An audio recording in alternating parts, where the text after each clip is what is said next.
बोलो श्याओ माता की जय। अहोई अष्टमी का व्रत मैं और मेरी सभी बहनें मिलकर अच्छी प्रकार से हर साल इसी प्रकार से पूर्ण रूप से मनाते रहे। हम सबकी संतानें खुश और स्वस्थ रहे, यही कामना करती हूँ। हेलो, नमस्कार दोस्तों, जय श्री श्याम। मेरे इस ब्लॉग में आपका बहुत बहुत स्वागत है। तो देखिए दोस्तों, आज है दिन गुरुवार का और आज जो है अहोई अष्टमी माता जो है उनका फास्ट हम लोग रखते हैं। और ये फास्ट ज़्यादातर उत्तर भारत में जो है उत्तर भारत में रखा जाता है। वैसे तो अब ये फास्ट जैसे से जहाँ जहाँ भी मनाते हैं, देश विदेश में मनाते हैं फास्ट को, क्योंकि जो अहोई माता है वो बच्चों की माता होती है। और जो जिन सौभाग्यवती मतलब महिलाओं के बच्चे होते हैं तो वो अपने बच्चों की कामना के लिए, लंबी उम्र की कामना के लिए, उनकी उन्नति के लिए और उनके आने वाले भविष्य के लिए ये व्रत रखा जाता है, जिससे कि उनका मतलब उनके बच्चों के ऊपर कोई भी विपदा ना आए और उनके बच्चे मतलब कि वही माता की कृपा से खुशहाल रहे।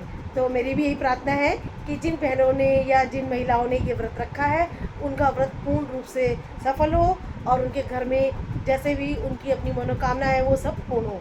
तो मेरी ओर से सभी बहनों को और महिलाओं को और सभी लोगों को होली अष्टमी के व्रत की बहुत बहुत शुभकामनाएं। तो देखिए, हमारे यहाँ जो है ना होली व्रत का जो व्रत होता है उस पे बनते हैं पूड़े, और जो पूड़े होते हैं वो गुड़ और आटे से बनाए जाते हैं ट्रेडिशनली।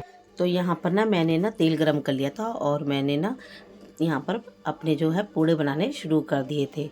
और जो पूड़े हैं यही हमारे मतलब भोग लगता है, इसी चीज़ का हम भोग लगाते हैं पूड़े और बताशे के साथ। तो यही हमारे हर फेस्टिवल में मोस्टली ना जो माताएं पूजी जाती हैं तो उनमें हमारे यहाँ पूड़े ही तैयार होते हैं। और जो ये पूड़े हैं ना मतलब ब्राउन ब्राउन और ज़्यादा मतलब इस तरह से हो रखे हैं क्योंकि ये गुड़ में बनाए गए हैं। अगर चीनी में बनाते तो इनका कलर मतलब थोड़ा सा जो है लाइट होता, लेकिन अगर हम गुड़ में बनाएंगे ना तो इनका कलर थोड़ा सा डार्क हो जाता है। तो यही जो है मीठा भोग हमारे यहाँ माता के लिए लगाया जाता है। तो मैंने ये तैयार कर लिए थे। अब टाइम लगभग 1:30 के करीब हो गया है, तो मैंने सोचा कि मैं आपको दिखा देती हूँ कि मैं क्या पहनूंगी। तो आज मैं पहनने जा रही हूँ साड़ी। तो देखिए, ये वाली जो साड़ी है ये वाली, ये देखिए, ये जो मेरी साड़ी है ये वाली साड़ी मैं पहनूंगी अपनी। और इस पर जो है ना इस तरह का काम किया हुआ है। और ये जो साड़ी है इस तरह की साड़ी पहनूंगी। ये जो है पिकॉक कलर की जो होता है ना उस कलर की साड़ी है।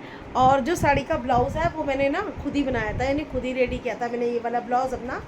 तो मैं आपको जब मैं पहनूंगी तो आपको दिखाऊंगी और आप बताइए कमेंट्स करके कि आपको मेरी ये जो साड़ी है ये कैसी लगी है, कैसा मतलब मेरा ब्लाउज़ लगा है। तो दोस्तों बने रहिए मेरे ब्लॉग में। तो चलते हैं, अभी अपनी और तैयारियाँ कर लेते हैं। यहाँ पर है जो मैंने साड़ी पहनकर और मैं रेडी हो गई थी पूजा करने के लिए। और जो पूजा का टाइम बताया गया था वो 5 बजे से 6 बजे 6:30 के आसपास का था। तो मैंने यहाँ पर अपना मतलब तैयार हो गई थी अच्छे से। और फिर मैंने यहाँ पर अपनी पूजा करनी स्टार्ट कर।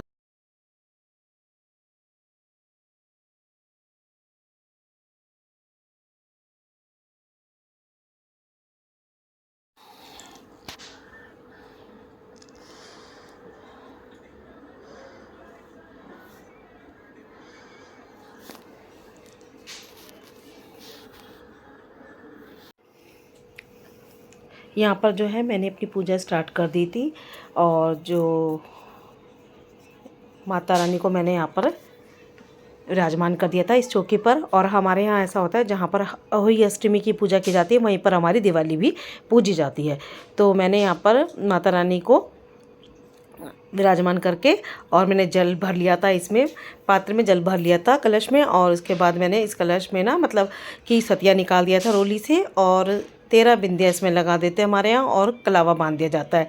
इसके ऊपर हम लोग बताशे और पूड़े जो है वो इसके ऊपर भर देते हैं, मतलब इसमें रख दिए जाते हैं।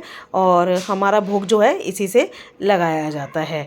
साथ में गणेश जी के लिए हम जो है घी का दीपक जलाते हैं। गणेश जी को हम लोग कोई अगर वस्त्र है वस्त्र, नहीं तो हम कलावा ही उनको अर्पित कर देते हैं।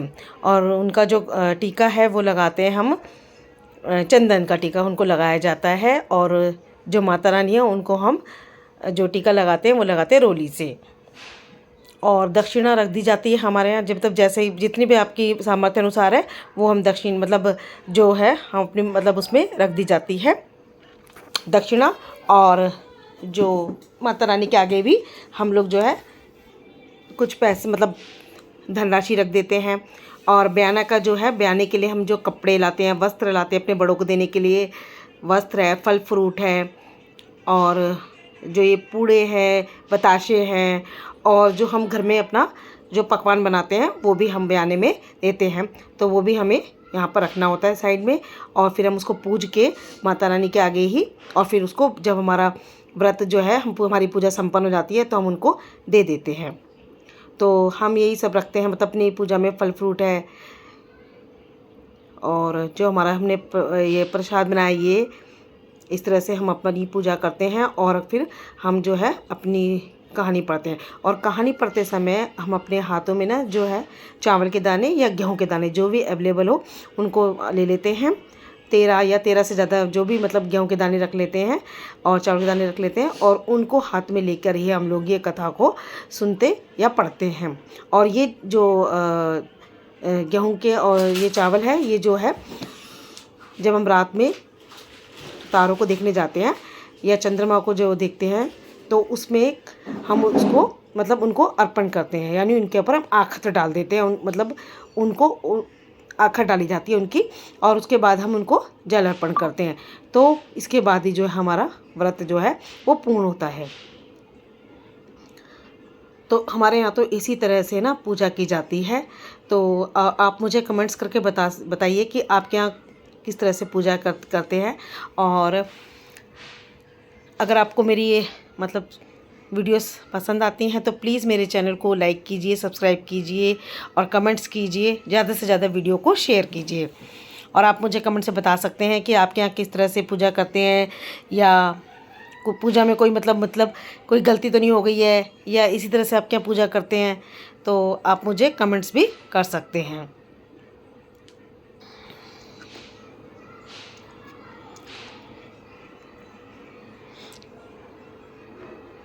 और कथा सुनने के बाद है ना हम लोग जो अपनी ये गणेश जी की आरती करते हैं, और गणेश जी की आरती करने के बाद ही हमारी पूजा जो है पूर्ण रूप से सफल होती है। ये व्रत ना बच्चों के लिए होता है, और बच्चों के नाम से ही ना हमारे यहाँ श्याम माता भी बनाई जाती है, जो कि चांदी की या सोने की बनाई जाती है। वैसे मोस्टली चांदी की बनाते हैं श्याम माता को, और उसको जो है इस मटके के आसपास पहनाई जाती है। और उसमें हमेशा ना मतलब हर साल अपनी सामर्थ्य के अनुसार 2-2 पारे डाले जाते हैं। लेकिन यहाँ पर मैंने ना श्याम माता नहीं बनाई थी, मैं सिर्फ ऐसे ही पूजा करती हूँ। वैसे हमारे सब लोग मतलब श्याम माता ज़रूर बनाते हैं, और वो चांदी से ही बनाई जाती है। तो मैं इसी तरह से सिंपल जो है पूजा कर लेती हूँ।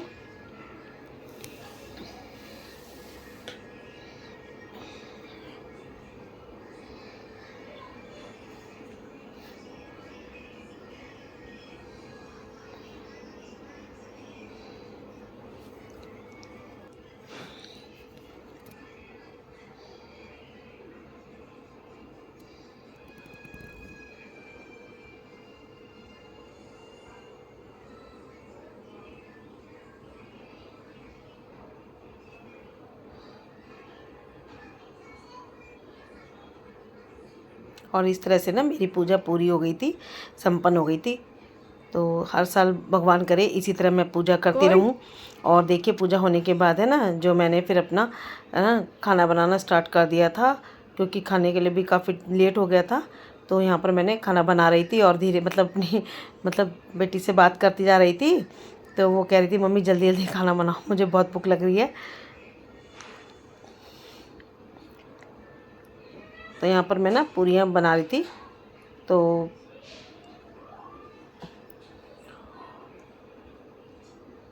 और वो कुछ मुझे ना कमेंट्स करती जा रही थी, कुछ बोलती जा रही थी कि मम्मी आप जल्दी जल्दी खाना बना लो।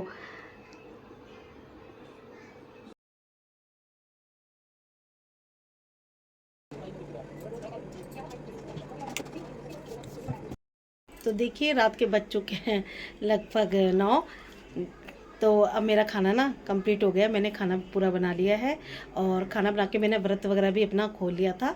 और अब ऐसा है कि ना मैं मतलब कि अब मैं आपको दिखा देती हूँ कि मैंने क्या क्या बनाया है अपने खाने में। तो मैं आपको दिखा देती हूँ कि मैंने क्या बनाया। तो देखिए, ये मैंने बनाई है मटर पनीर की सब्ज़ी, ये आलू की सब्ज़ी, और मैंने बनाई है पूरियाँ, और ये बेसन का लड्डू। तो ये है जो मैंने अहोई अष्टमी पर जो मैंने अपना मतलब प्रसाद बनाया है। तो मतलब इसे ही मैं अपने व्रत को मतलब खोलूँगी। तो यही मैंने बनाया है। तो